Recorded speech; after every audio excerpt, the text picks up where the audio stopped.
There's a reason talented people with all the right skills sometimes struggle to succeed at work. Sometimes there's a reason we can't reach our intended destination, no matter how hard we try or set out to reach it. And it's not capabilities, it's not something we can maybe change with just focusing on engagement or employee development. We have to understand the whole person and the broader context that they bring to the work environment. And those are some of the questions that we're going to chat about in this video. I had the unique privilege to be joined by Dr. Anna Kallschmidt, the author of the Unwritten Rules of Work, where she explores and tries to explain how different hidden expectations, whether they're our own expectations or those that others have for us, create real barriers for people from lower socioeconomic backgrounds and neurodivergent people. We talk about what organizations often miss and how we can create environments where everyone has the opportunity to succeed.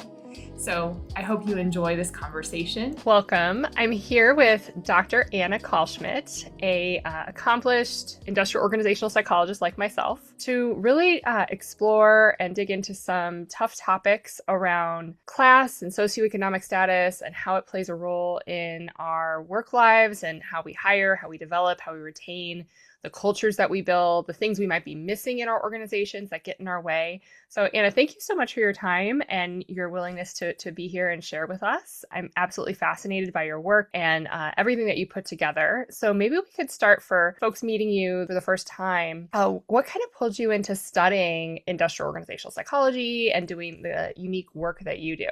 Sure. Thanks for having me. Well, I didn't go straight into grad school after undergrad. I was working and I had heard of industrial organizational psychology. I didn't really get it. Nobody knows what it is, right? And so I was working at a school where I was an academic advisor and had to collaborate with the career department a lot. And there was a lot that they seemed to know that I did not. And so that piqued my interest. And I ultimately chose the field honestly because very low unemployment rate. And I also wanted something that was broad enough that I wanted to be able to solve different problems or very easily. And I was like, if I'm going to go to school for 11 years, I want to be able to do a bunch of different things and pivot and try new things. And so that brought me there. And then immediately when I started grad school, like the first meeting with my advisor, she was going through the research portfolio of her students, and a lot of it was on gender and race. And I just felt like something was missing. Not to dismiss those variables, my work includes gender and race, but I felt like what was missing was class. And that was likely inspired by my background, which is from a very rural community in North Florida, a very small town. Both my parents went to college. I would say we were middle class in one of the poorest counties in Florida. So it was still a shock believing it. There was just class cultural differences, being from a town where like the biggest employer was a pulp mill and everybody was blue collar, to then going to like academia and big four firms and the federal government being like, oh, this is a different world. Yeah, So yeah, that I was was going to say a totally different world. yeah, and that was further sparked by IA psychology. We talked about two different types of job performance: task performance and contextual performance. And that was week one, an intro to industrial psychology. And I was like, yeah, that contextual performance, there's something going on there that I want to keep pursuing. And so that became my line of research. Amazing. And on that line of, contextual performance, that blends perfectly into these ideas of the unwritten rules of work. So I imagine that kind of led into how you started thinking about these unwritten rules, your experience. You talk about so many different things from business casual to executive presence and all sorts of things. So when you say unwritten rules, what are we talking about? Are they norms, behaviors, communication codes? What's exactly in the bucket of unwritten rules? So in the research literature, like when I write for academics, we call it cultural norms. The thing is that culture, well, it's become kind of a buzzword in corporate. Culture does mean a lot of beliefs, values, shared norms, experiences of a group of people. So it kind of encompasses all of those, but we call it in psychology cultural norms. But inherently, the cultural norms, there is an influence of power in there as well, right? Because some norms are expected of some people and are appropriate for some people, while some for others are not. So, like the very simple example being, it's a cultural norm for me to wear a skirt in the West. Mm-hmm. It's not a cultural norm for a man to wear a skirt in the West. But it is a norm in other places. I'm in Asia right now. There's a lot of Buddhist monks walking around what could arguably be a skirt. Right? So what is shaped by where you are? I started the studies with interviewing people, and I just asked, what did nobody tell you? I interviewed people who've moved up from a working class background to middle class or higher field employment. And just ask, what were things that nobody told you that weren't in your job description that were expected? So it's kind of broad, but it's been narrowed down to, I usually group it into about 8. So with my work, we work really hard with organizations to try to make sure that that people don't run into so much of those unwritten rules, that things are clear, That's there's kind of shared the point of industrial psychology, right? Yeah, exactly. That expectations are clear from how we hire, how we develop. It's, there's competencies laid out, there's succession planning, career pathing, clear development plans. Everyone has a development plan and is hopefully engaged and excited and knows what they need to do at the very minimum to move forward. But what are some of even in the best organizations, some of the unwritten rules that people run into from your research that get in the way, that are kind of insidious and stall progress? The one, indirect communication, very unclear communication. It's one of the most expensive things. I mean, 75% of business leaders will tell you they have a communication problem, but there's a very similar style of professional speak that goes around that we see over and over again be a problem. And so that's a big one, communication styles, conflict resolution, and things that a lot of people in some cultures wouldn't even perceive as conflict. Mm-hmm. So I call it the unwritten rule of compliance, which is kind of like the opposite of psychological safety. But what confuses people, especially if they're neurodivergent or from a working class background, is the appearance that we're open to feedback, the appearance that we want to hear your ideas. Or technically, I did ask you, but you didn't know that the unwritten part was, I've already decided this and I don't want your opinion, right? So like that's the beginning of many disasters. That was the easiest chapter to write in my book. If anything, it was hard to narrow down the case studies of where that has gone wrong. Because I mean, why hire people if you're not going to listen to their expertise? It doesn't mean you have to implement it right away, but at least, consider other options. We just saw that. I don't know, did you see that UCF commencement speech where she pretty much got booed off stage? No, I missed that. I'll have to look that up. It was just a few days ago. It was a CEO who started talking positively about AI in front of a group of arts and humanities graduates, and they literally booed. She didn't know what to do for her whole speech. And I was like, that's where you get into the unwritten rule of compliance, of where you're so in your bubble, mm-hmm. or that you embarrass yourself. Of like, maybe new grads right now, where it's very rough to find a new job, don't want to hear you talk so positively about AI and only that. They'd rather hear what they can do about it. Right? Mm-hmm. They want to hear something uplifting. And so that, that's a commencement speech, but that just makes me think, with what I know about unwritten rules, what's going on in her business that she's not aware of. Right. What are her circles and her way of, and the way in the organization of understanding? Does nobody tell her? Are the algorithms that tailored? Is that what she's looking at that she really didn't know? Or did somebody tell her and it was just, no, it doesn't matter, because that's the unwritten rule of compliance. So when we look at like social class specifically, what are some other things? You mentioned communication, and I know you had some great examples in your book of ways that class shows up in ways we don't expect in how we communicate. Like you talked about, the idea, I loved how you talked so much about the individualism, how we overemphasize so often the individualistic traits, that you're self-starter, aren't afraid to speak up, some of those things. And then we can kind of get into the problems that you were just saying. If I'm a leader and I have all these individualistic qualities, then maybe others around me aren't going to talk about the elephant in the room, and then I'll go on stage and say something, right, difficult. And now it's viral, and millions of people are like, wow. Mm-hmm. Yeah. I like how you point out how the unwritten rules intersect with each other, right? Of like communication and individualism, those are different constructs, but they influence each other, right? Right. So, and a lot of that what a lot of people miss about class, and what I point out over and over again, is income is a big part of class, but it's not only the point. So class is a culture, because culture is shaped by who we're around. And due to neighborhood segregation, due to schools being funded by property taxes in the U.S., you are living, going to school, and working with people who are all in similar classes, which means you develop similar things you eat, similar hobbies, similar ways you spend your time and work. And so the communication styles are different, because in blue collar and even a lot of pink collar work, you can't be indirect. You don't indirectly tell someone that the house they're building is unstable and they shouldn't go inside. One of my first speaking gigs in the UK when I moved there was at a power company. You don't indirectly tell someone if a wire is hot. Someone will die, right? And so like, it's not a lack of kindness to be direct. That is the kindness. That is real empathy, caring about your coworkers. So the room I was speaking to is people who've been on those wires, who have been with the power lines, who have been moved up into the corporate space. And even in England, they were told they were too indirect, which the English are notoriously indirect, right? But there's still those class differences, even though we look at class differently across nations, of when you had to be the person making sure you didn't touch a hot wire and making sure nobody around you and everybody's safe. You don't then suddenly beat around the bush in the corporate boardroom. That's Right. the shift, and it's never acknowledged until I show up. I'm like, guys, this is different work. Right.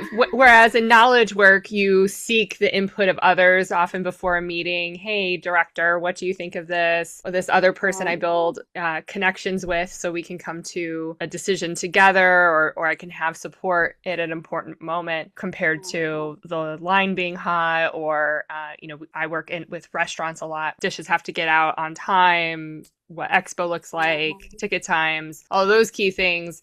It's a very, very different world. And then we're not prepared for the decisions that we tend to make on an everyday basis being so different. Well, and I like the example you use of getting consensus before a meeting, because when that's made transparent, that can align with some working class values. It just needs to be portrayed, right? So like there's not always a conflict of the value, there's just a lack of knowledge. So like working class values tend to be more interdependent, because when you have limited resources, you share them. And so if you tell someone, hey, actually we build consensus before the meeting, right? That can still align with interdependent values. You need to get someone's input and give them time and build your team. But when it's not, when there's direct communicators who are told, yeah, we'll decide at the meeting, they're waiting till the meeting. Yeah, and that can be just such a different switch, especially if you're not prepared for it and we don't have that coaching up front. Well, you can feel like, are people ganging up on me? Is everybody in on something that I'm not? Did I miss something? Am I not as good at my job? Right. And so, yeah, you're right. The coaching, that's things that I work on with a lot of my clients, making those transparent.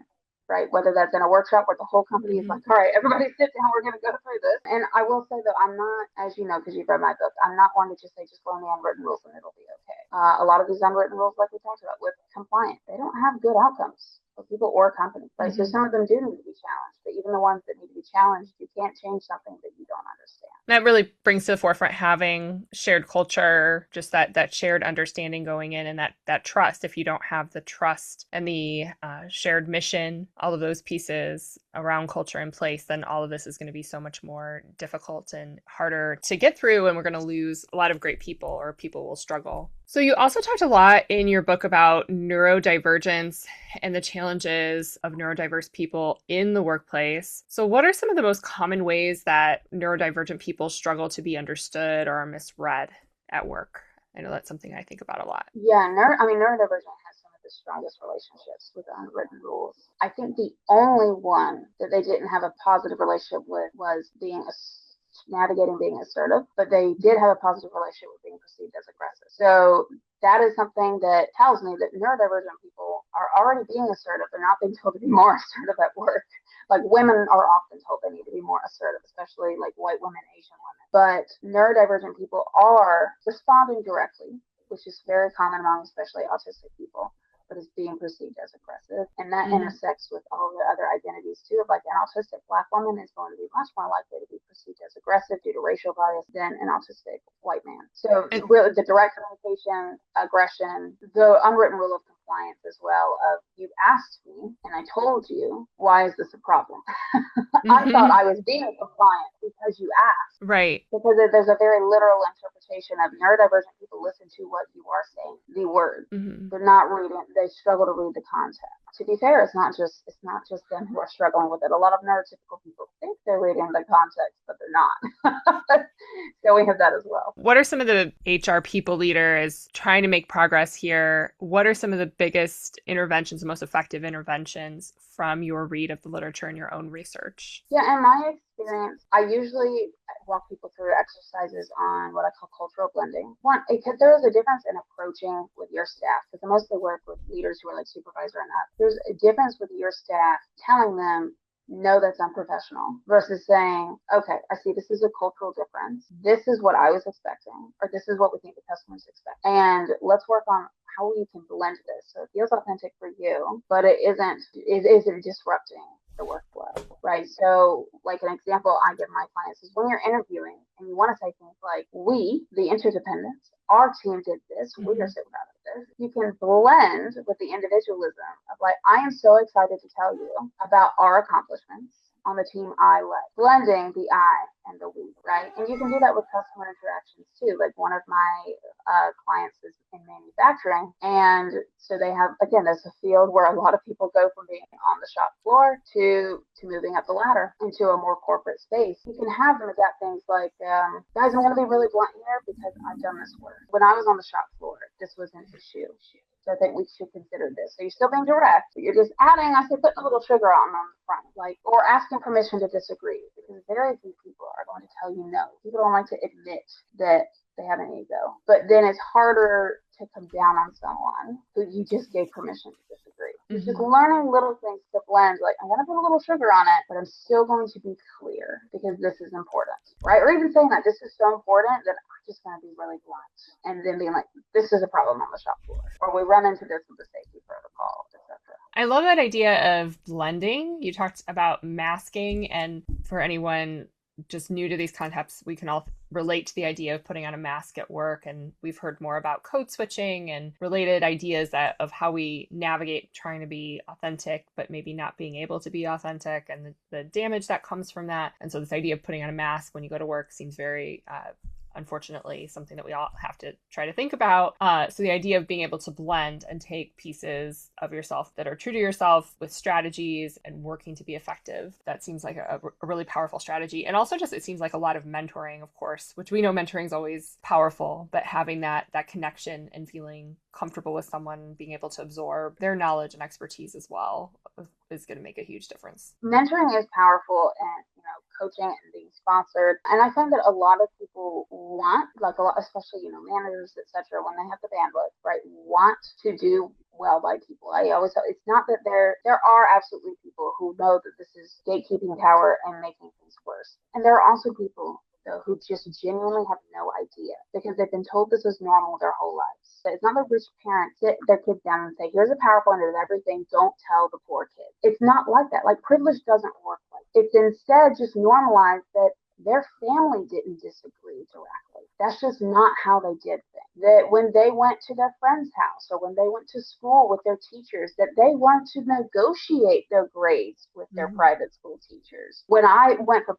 public school teaching, I was like, are they trying to negotiate the rubric? Are you serious? You can do that, right? Like, it's just part of their life. So they don't see it. That's how culture works, is they don't see it as, oh, this is a cultural difference. And so even just them realizing that, I mean, that's one of the biggest things I get when I give a keynote or something, the feedback of, I didn't even know I need to bring this with my mentees. Because I gave a talk once, and I was the only non-white man speaker, which the white woman isn't exactly diversity. So it was like, okay. But one of the guys, he was very well accomplished, had been doing this a long time, but he kept training on assertiveness and telling people to just be more assertive. And the women in the crowd, particularly the women of color, were like, no, we can't just do that. We're perceived as aggressive. And he did not know how to respond. Like, he just couldn't fathom that. And so that's where just exposure to these ideas, which is part of why I make so much content, can help you be aware of something that you didn't even know to bring up with your supervisor. So for mentoring or even leadership to be effective, we need to really have a good understanding of what the challenges are. That's class or neurodivergence, or just how we can maximize this. Really, it's not just tackling any areas of weakness, but just understanding the strengths and the uniqueness that each group brings together, and knowing that going into the relationship, so we can build meaningful programs and provide that support one-on-one. Yeah, the assumption that there's the assumption behind the unwritten rules that there's one right way to be a professional, but that's not conveyed well, because you can see from my research that I would say the majority of the workforce is struggling with these unwritten rules. It's just to varying extent who it impacts the most, and there's just this denial that we need to acknowledge these, and these are just the way things are. I mean, talk about going back to that commencement speech,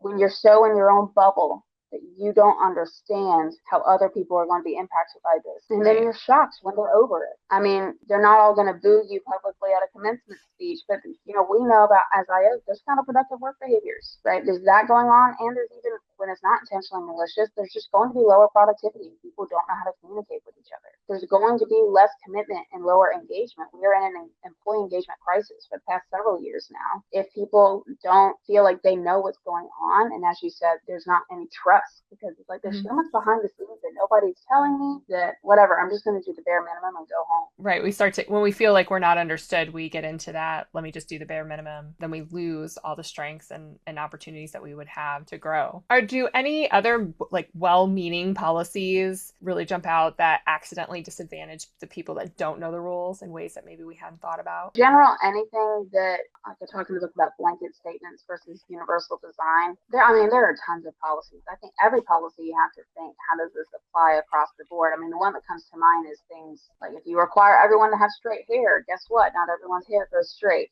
Right? It's going to disproportionately impact people with really textured hair. I think there's just so much that's not put in the policies. I'm drawing a blank on the actual, we could talk about like return to office is big right now, right? Or has been big for really 6 years. People from a lower income background aren't going to be able to afford to commute. Right. The same. Right. There's those income barriers, but the cultural barriers, for me, it's more, I call the unwritten rules, I define them as what is so assumed to be normal, they're not put in the policy manual.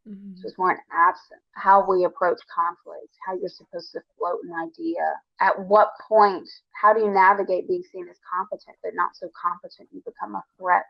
Those are more the things that my clients are struggling with. Not that there's a policy necessarily, because there certainly are. I think that's easier to point out for like gender, like women are more impacted by, again, return to office and terrible parental leave. But that doesn't mean men aren't, just women are more. The hair thing impacts, especially Black women the most, but with class, it's more like the absence from a cultural perspective. And there, of course, there's so much that goes into just who we are as people that it's hard to identify all the things that are going to potentially affect how we perceive our environment, what we find threatening, what we find rewarding. So really what you're talking about with clarifying expectations, having sound learning and development programs, making people feel connected and supported, and having culture clearly outlined, all of that's just so critical. So if we're trying to understand, yeah, go ahead. I was just going to add that, being in Asia right now, I'm in Thailand and I was recently in China and Vietnam. We would never send an American expat to work in China for 6 months without cross-cultural training. If we did, it would be so embarrassing for that company, right? We'd be like, oh my God, you sent them to work with your partner in China. You didn't even bother to tell them differences in culture. But we throw all of that nuance out the window when it's within country differences, which is insane to do in a country that is 97% non-Indigenous, right? Like most of us are only a few generations out, if at all, from another country. We don't have enough shared norms and similarities. Like a shared norm in the US is different. So we have to, if we don't acknowledge and do the same training that we would before we send somebody to another country, we're going to still have cross-cultural problems. Yeah. So we know how to do it. We just don't think of doing it within the US, which again, the US is huge, right? Like I believe you're in Denver, right? We're headquartered in Colorado Springs, yeah. Okay, very different from Florida, yes. In a lot of ways. Yeah, so like it's gonna be different, and so we have to acknowledge that. That's a really powerful example because I think we hear a lot about, we're more bought in, like, yes, if you're going to be working in another country, you need cross-cultural training and need to understand those differences. Otherwise, bad things are going to happen. Our effectiveness isn't going to be what it could be. But we think, people from Colorado and Florida, and you're from a large 9, you're one of 9 children? 1 of 8, yeah. 1 of 8, I was close. 1 of 8, I am one of 1. Right, and very different. Yeah. And I had, some similarity. I was raised Catholic, but different than like how you were raised Catholic. Yeah. No, I was Catholic evangelical in the Bible Belt. Right. Yeah. I was kind of more East Coast, Midwest, cultural Catholic.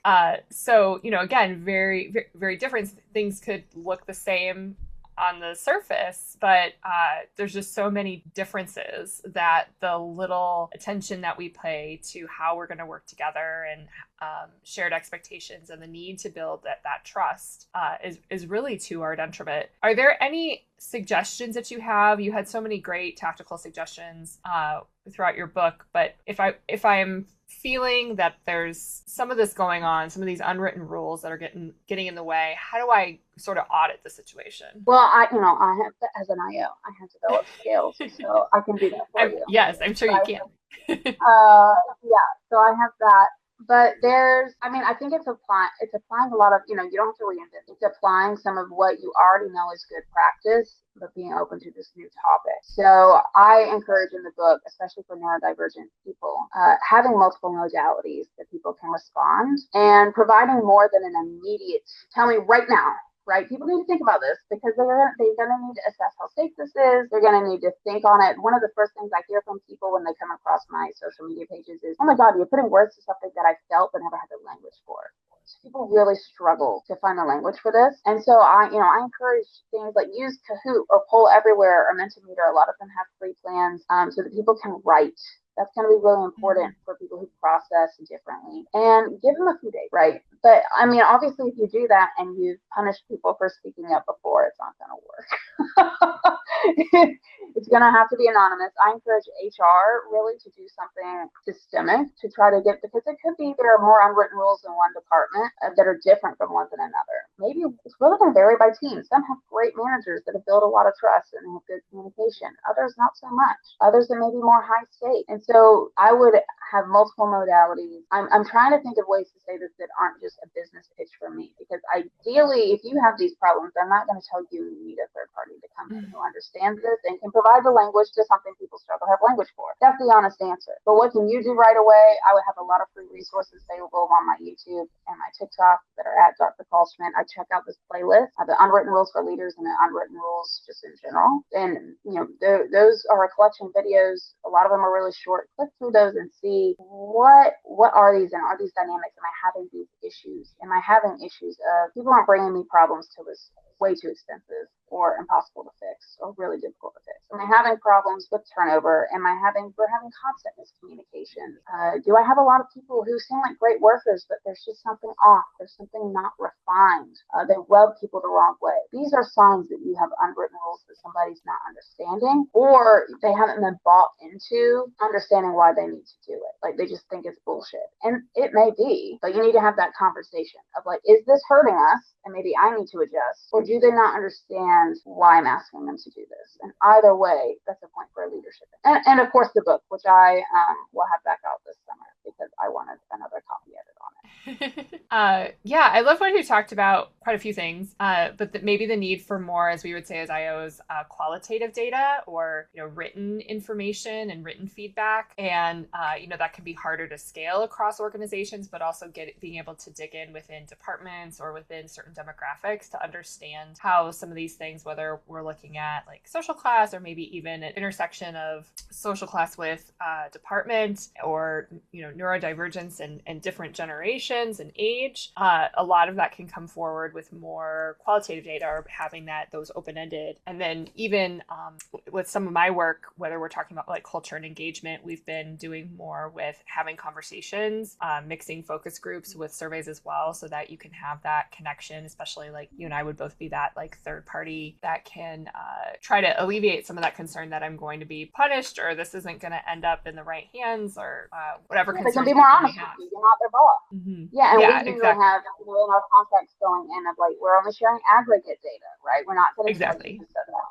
Yeah, you can tell me the detailed story that's very charged and maybe was painful for both sides, and we can take out the context when we started talking about. Yeah, like so Connie as a terrible manager. Yes, yeah, exactly. I think something that part of why a lot of organizations overlook class in the U.S., because we still very much tie class to income, is in organizations, they know what they're paying. And that's why the cultural part and acknowledging the influence of your background, the childhood background of your class, imprints on you for the rest of your life. That was my first research study, and that has been done in other social psychology outside of the workplace as well. So I think that's part of the disconnect when they survey. They're like, well, I know what they're making. I'm not going to ask that. Mm-hmm. But it's not about now. It's about before. Right. Or we think that we understand it because we maybe know that this department has people working at this level of income. And so we think They're we all making understand it. 60 to 80 grand. Yeah. Mm-hmm. But Yeah. it's different for someone who grew up with a single mom in a trailer than someone whose parents were professionals before, or even someone in between. Like I didn't grow up with a single mom in a trailer, but my dad was at a pulp mill. Do you think he knew what I was going through when I was in Ivy League universities or Deloitte? Mm-hmm. Right. You know, and Probably that's not even like a negative. I still have a positive relationship with Deloitte, but like it's very different than a pulp mill. You know. So yeah. Yeah. Really, just we could have probably a whole nother conversation of the similarities and differences of our family members, those that raised us, and our own careers. So yeah, my parents college educated, but my dad was an engineer, and so very interesting conflict with like the social Very sciences. tangible work. Yeah, exactly. Yeah. I remember saying psychology is a science, daddy. Excellent.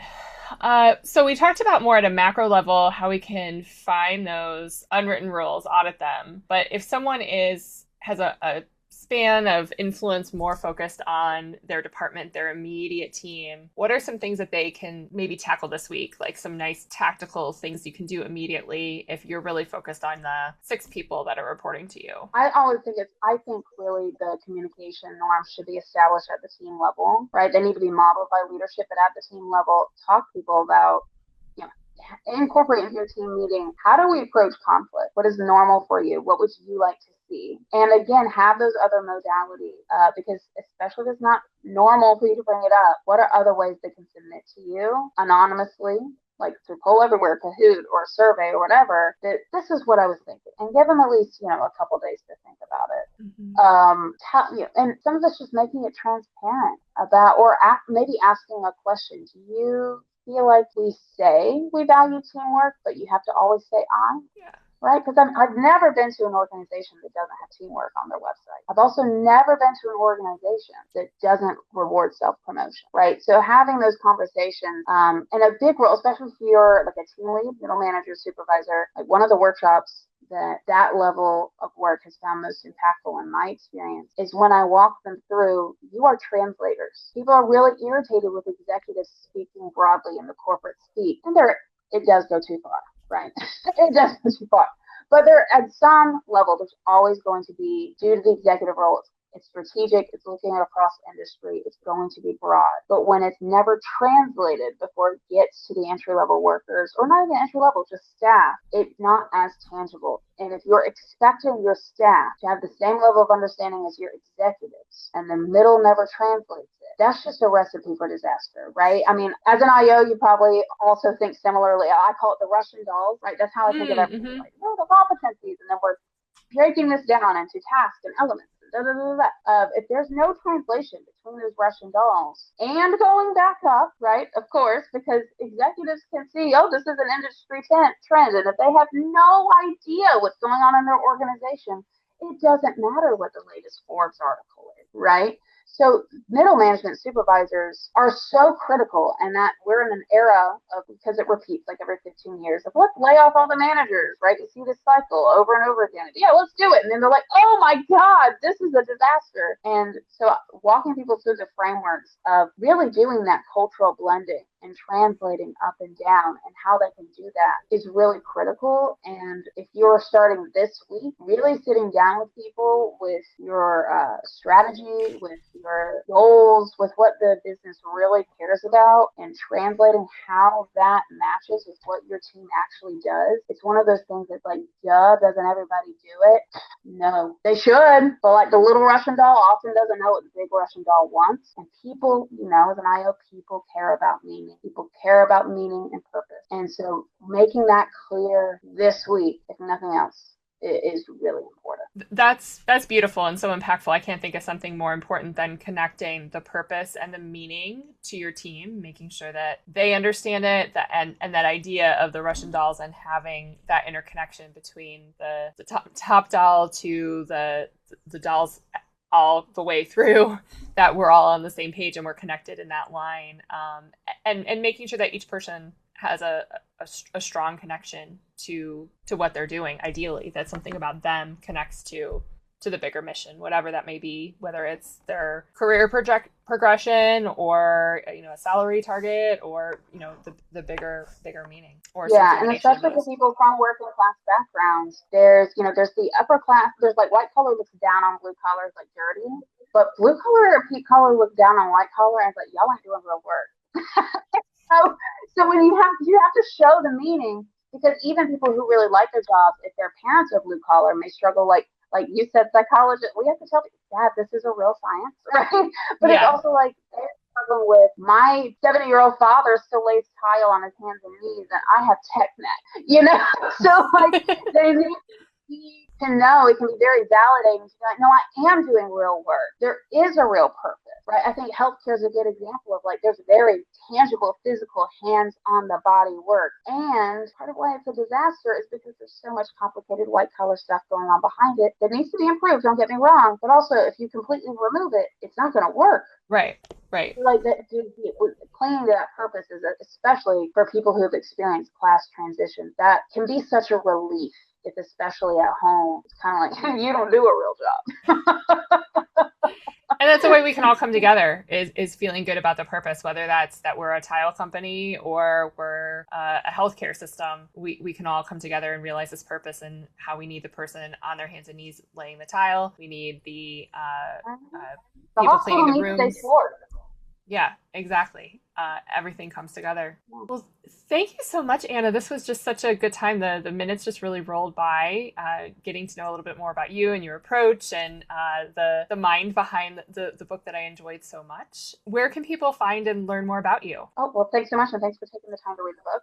My most of my all my oh, I have a ton of free content on YouTube and TikTok at Dr. Kallschmidt. My website is drkallschmidt.com, where I have info on my coaching programs. If anybody's listening to this and they're very early in their career, I do have a school community, SKOOL, the Unwritten Rules School, where once a week I do live group coaching. So if you're early in your career and you aren't ready for one-on-one support, that can be a good place to get collective support and start building a network. Other than that, the book it is on my website, and it'll be back up on all of the major retailers this summer. Amazing. All right. Well, thank you so much. Again, it was a lovely opportunity, and I think we all got to learn a little bit more about neurodivergence and class and everything, and look forward to talking to you again very soon. Awesome. Thanks so much for having me. It was a pleasure. Thank you. Have a good one.